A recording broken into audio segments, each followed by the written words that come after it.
अस्सलाम वालेकुम and welcome to Pulse Point PK. मैं हूं डॉक्टर नाबगा चौधरी और आज हम एक बहुत ही इम्पोर्टेंट टॉपिक के ऊपर बात करने जा रहे हैं related to breast cancer awareness.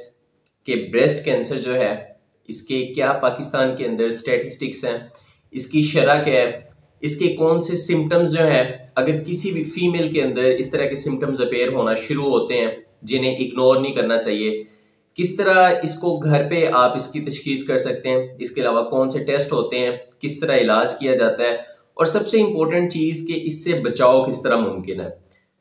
Pakistan के अंदर और पूरी दुनिया के अंदर अक्टूबर का जो महीना है 1 अक्टूबर से लेकर 31 अक्टूबर तक ये ब्रेस्ट कैंसर अवेयरनेस से रिलेटेड इसमें डिफरेंट प्रोग्राम्स किए जाते हैं, सेमिनार्स कंडक्ट किए जाते हैं, सोशल मीडिया के थ्रू, नेशनल टेलीविजन के थ्रू इससे रिलेटेड लोगों को अवेयरनेस दी जा रही होती है। और आज की जो 13 अक्टूबर है ये world breast metastatic cancer awareness day है। मींस इस पूरे एक महीने के अंदर, अक्टूबर के इस महीने के अंदर ब्रेस्ट कैंसर अवेयरनेस से रिलेटेड मुख्तलिफ लोगों को शऊर दिया जा रहा होता है। इस वीडियो के अंदर इन सारे टॉपिक्स के बारे में हम बात करेंगे, तो इसलिए वीडियो को एंड तक जरूर देखिएगा। और अगर वीडियो आप लोगों को अच्छी लगे तो वीडियो को जरूर लाइक करें, दूसरे लोगों तक शेयर जरूर करें, ताकि हमारी ये जो ब्रेस्ट अवेयरनेस से रिलेटेड ये वीडियो है ये ज्यादा से ज्यादा लोगों तक पहुंचे, ज्यादा से ज्यादा लोग इस चीज के बारे में जान सकें।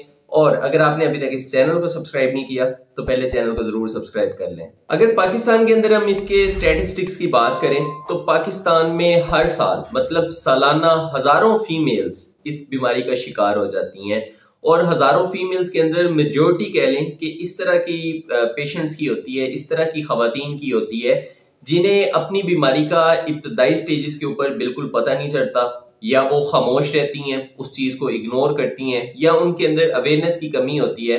और जब ये डिजीज कह लें कि प्रोग्रेस कर जाती है, अपनी कह लें सेवेरिटी की शक्ल में आ जाती है, खतरनाक हो जाती है, तो तब वो डॉक्टर्स के पास जाते हैं, हॉस्पिटल्स में जाते हैं और फिर उस बीमारी का इलाज करना भी मुश्किल हो जाता है। और बहुत सारे केसेस में ब्रेस्ट कैंसर इतना सवेयर हो चुका होता है कि वो जानलेवा साबित होता है। अब इसकी वजूहात क्या हैं, इसके कौन से फैक्टर्स हैं जो इसका सबब बनते हैं, तो उन फैक्टर्स में से सबसे पहली और इम्पोर्टेंट चीज ये है कि फैमिली हिस्ट्री या जेनेटिक्स के अगर किसी भी फीमेल के खानदान के अंदर, उसकी मदर में, उसकी नानी में या उसके आगे ग्रैंड मदर्स में, उनके अंदर अगर ब्रेस्ट कैंसर से रिलेटेड या ब्रेस्ट की कोई भी डिजीज उन्हें थी तो हो सकता है कि ये जीन्स उनके अंदर भी ट्रांसफर हुए हों और वो भी ब्रेस्ट कैंसर का शिकार हो जाएं। इसके अलावा अगर हम बात करें तो इसमें दूसरी इंपॉर्टेंट जो चीज है वो है जेंडर। अब फीमेल जेंडर कह लें कि एज खुद भी ये एक रिस्क फैक्टर है, क्योंकि मेल्स के अंदर भी ब्रेस्ट कैंसर के केसेस होते हैं, रेयरली होते हैं, लेस देन 1% उनकी परसेंटेज है। लेकिन अगर हम ओवरऑल बात करें तो 99% जो ब्रेस्ट कैंसर है वो फीमेल्स के अंदर ही होता है। इसलिए ब्रेस्ट कैंसर के लिए जो एक रिस्क फैक्टर है वो फीमेल का जो जेंडर है ये भी एक रिस्क फैक्टर है। इसके अलावा एज ग्रेटर देन 40 साल से ज्यादा की उम्र ये एक बहुत बड़ा रिस्क फैक्टर है। अब इसके बारे में मुख्तलिफ जो है वो ब्रेस्ट कैंसर से रिलेटेड मिथ्स भी होती हैं लोगों की, कि जो कह लें कि जिन औरतों की, जिन फीमेल्स की शादी लेट होती है या जिनके जो पीरियड्स हैं वो लेट स्टार्ट होते हैं, बाज लोग कहते हैं कि जिनके जल्दी स्टार्ट होते हैं। ये डिफरेंट मिथ्स हैं कि उनको ब्रेस्ट कैंसर हो जाता है।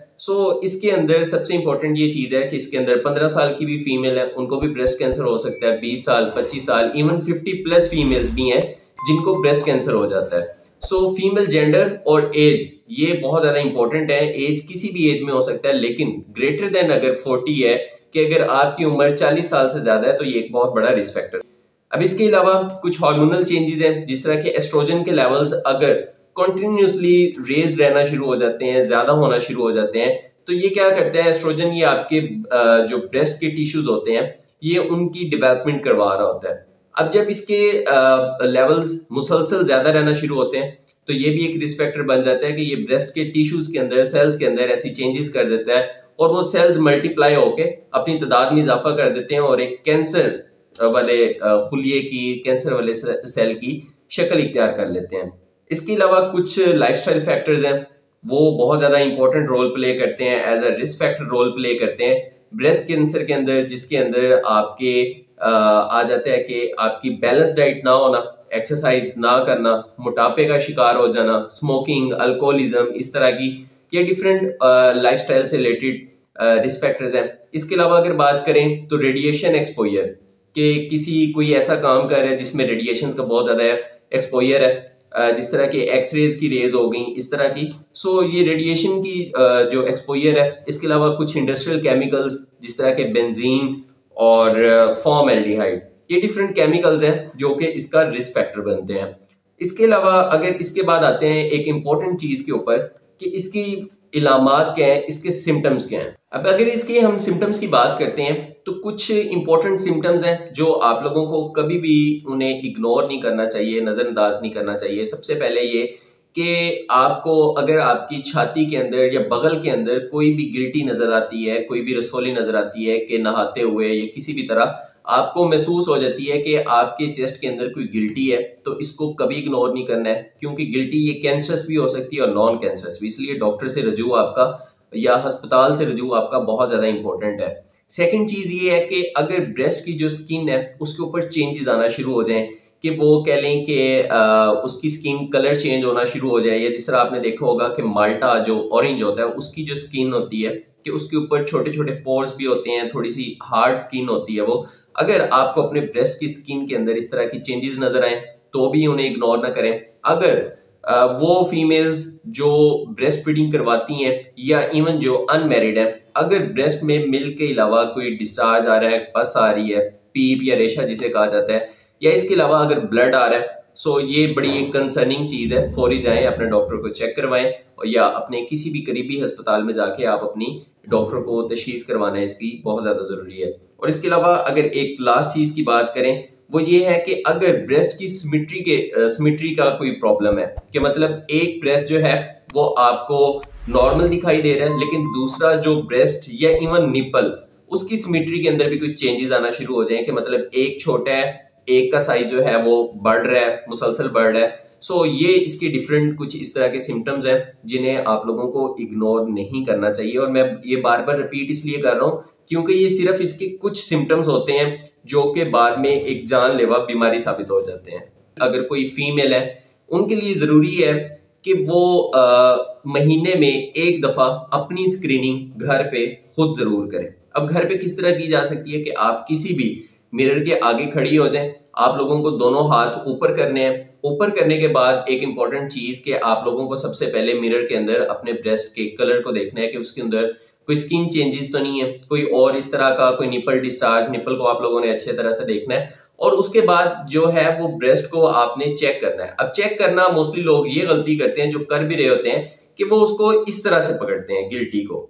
अब गिल्टी को इस तरह से कभी भी नहीं, आपने जेंटली इस तरह अपना हाथ की पोजीशन बनानी है। उसके बाद जो ब्रेस्ट के 4 क्वाड्रेंट्स हैं उनके अंदर आपने इसको इस तरह जो है वो आहिस्ता से जेंटली पुश करते हुए आपने कैली के रिब्स के ऊपर थोड़ा सा प्रेशर देते हुए आपने चेक करना है। अगर आप थोड़ा सा प्रेशर के साथ भी इसी डायरेक्शन के अंदर आप इस तरह चेक करते रहेंगे तो भी अगर कोई गिल्टी या कोई भी रसोली आपके ब्रेस्ट के अंदर मौजूद है वो आपको पता चल जाएगी। सो इस तरह आप अपने घर पे स्क्रीनिंग कर सकते हैं। इसके अलावा अगर इसकी डायग्नोसिस के लिए बात की जाए, जो डिफरेंट टेस्ट करवाए जाते हैं उनके अंदर अल्ट्रासाउंड आ जाता है कि आप अपनी किसी भी डॉक्टर के पास जाएं, उनसे आप अपना अल्ट्रासाउंड जरूर करवाएं।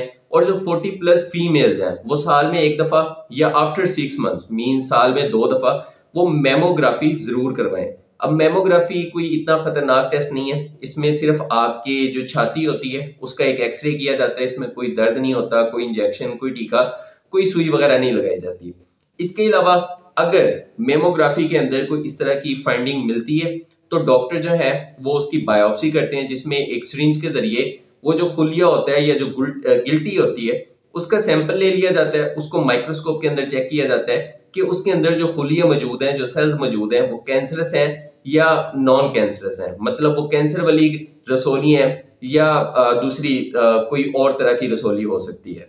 अब इसके बाद अगर हम इसके ट्रीटमेंट की बात करें सो इसका ट्रीटमेंट जो है वो पेशेंट टू पेशेंट वेरी करता है, उसके डिपेंड करता है कि उसके कैंसर की लिमिट क्या है, कि वो किस हद तक फैला हुआ है।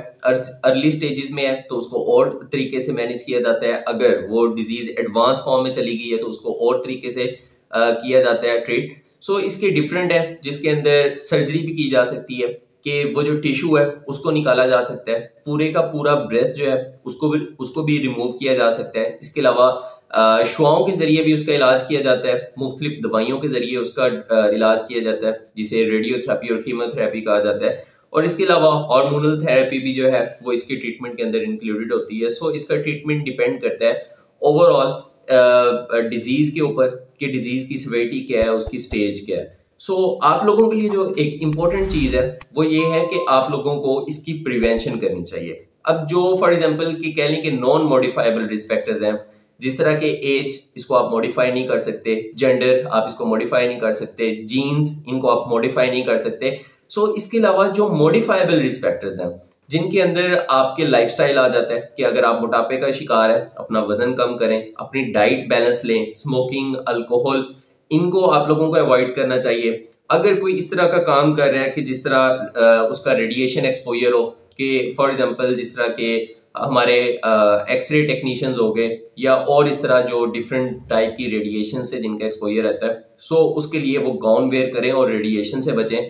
सो ये डिफरेंट इसके कह लें कि प्रिवेंशंस हैं। और वो फीमेल्स जिनकी एज 40 से ज्यादा है, 40 साल से ज्यादा है, जिस तरह मैंने आप लोगों को पहले भी बताया कि वो अपना मेमोग्राफी जरूर करवाएं अगर उनके अंदर सिम्टम्स हैं या सिम्टम्स नहीं है। दोनों सूरतों के अंदर उनको साल में 1 दफा या 2 दफा अपनी मेमोग्राफी जरूर करवानी चाहिए। और सबसे इंपॉर्टेंट चीज, जिस तरह मैंने आप लोगों को बताया कि आप महीने के अंदर, जितनी फीमेल्स हैं, महीने के अंदर 1 दफा अपना सेल्फ एग्जामिनेशन, ब्रेस्ट का सेल्फ एग्जामिनेशन करना, ये बहुत ज्यादा इंपॉर्टेंट है।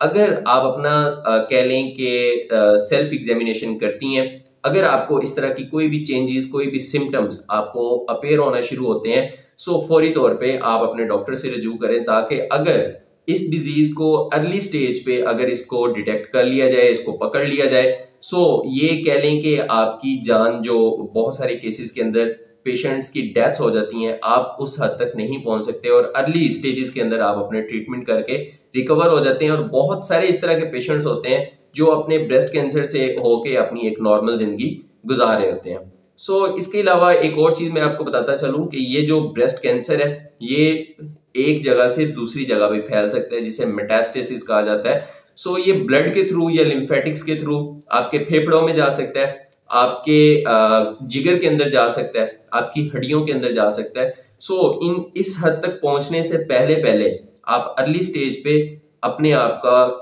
कह लें कि सेल्फ एग्जामिनेशन करें। सेल्फ एग्जामिनेशन में कोई चीज डिटेक्ट होती है तो अपने डॉक्टर्स को जाके चेक करवाएं और इस तरह आप इस बीमारी से बच सकते हैं। अगर आपका कोई क्वेश्चन हो तो कमेंट सेक्शन में जरूर पूछिएगा। और अगर आप लोगों को ये वीडियो अच्छी लगे तो इसे जरूर लाइक करें, दूसरे लोगों तक शेयर करें, ताकि हमारी अवेयरनेस ज्यादा से ज्यादा फैल सके। और अगर आपने अभी तक इस चैनल को सब्सक्राइब नहीं किया तो जाते हुए जरूर चैनल को सब्सक्राइब करते जाएं। This is doctor Nabga Chaudhary signing off from पल्स.bk। अस्सलाम वालेकुम।